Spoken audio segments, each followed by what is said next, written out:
we oftentimes will live a life inside of our head that continues to repeat lies to us.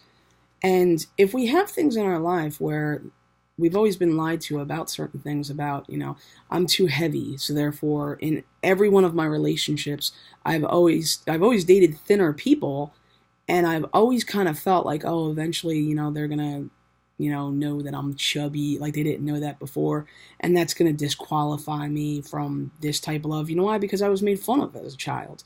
I can remember the voices in my head. I can remember exactly what they sounded like. People that are completely irrelevant to my life, don't know me, don't care about me, shouting things out the car windows. I don't know if any of you have experienced that.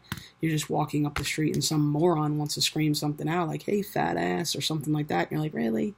But as a youth, and not really understanding the dynamic of the fact that that person clearly has some issues, if they have to say that in order to make themselves feel better, we get bound up by these lies. And it's whatever the lie is telling us that disqualifies us from love, from being able to be honest with one another, to be transparent, all those things that are connected to healthy relationships with others.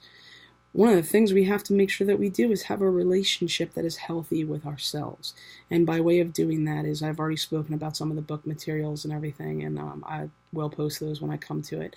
One of the other things is, sometimes we visually need to make a list. And what I do is I constantly am making lists. Anytime I have a thought, anything that comes through, I either put it in my phone under my voice message or my notes, and I just leave a real quick blurb. And I try not to make it too mysterious. I try to put the full thought there so that when I go back to it, I remember what it was that I was thinking when I said that. And, it's piecing things together. It's being able to look back with a spotlight on the different areas of your life and the place where the train started to go a little bit off the track. And sometimes, because of our feelings and our emotions, we allow those to dictate who we qualify as being. Do I qualify as being good enough? If somebody cheated on you in the past, what does that tell you? Well, it's clear. Maybe I'm too fat. Maybe I'm not good looking enough. Maybe I didn't try hard enough. Maybe this and or it turns into, well, that person's effed up and they don't know this and they don't know that, and it's all their problem. So you've got one extreme to the next. And what I typically try to do is I try to put it on an even keel, and I try to take my time to process. And that's one of the most important things that has been it's been a real eye-opener in my life, where something happens and I don't immediately respond. Like if I'm in an argument with somebody, it's okay for me to say, you know what, I'm probably not processing this as best as I can right now. I need a little time. And, it might seem like the punk thing to do because everybody wants to argue. Everybody wants to fight. Ever since I broke up with my marriage, I have gained a lot of perspective on why it is so important for all of us to attempt to express ourselves on an even keel and not be so offended, so that when you're in a relationship, you're not screaming and yelling at each other. Wouldn't it be nice for you to have a relationship where you never yell, you never argue? Some people would say that's impossible because that's how I express myself.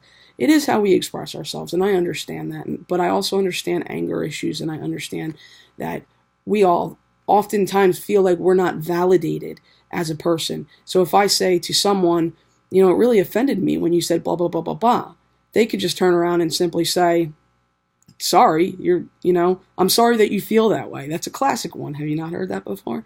I'm sorry that you feel that way, which completely, completely interrupts what you were trying to do. You're like, oh, well, that person isn't even remorseful or sorry that they did that. That's not the important part, because remember, this is self-exploration. This is a self-journey. It's about you. It's about you and your character and how you respond to the different aspects of life and the ups and the downs. We all have ups and downs, and but when we're in the middle of it, we tend to feel like we're the only ones that are in that, and we take that perspective, and it just continues to re-injure us because we refuse to go beyond that and have humility, and sometimes suck up our pride and say, maybe I was wrong, maybe I was believing this, maybe I was believing that, and the self journey that we have just is not coming to a full circle.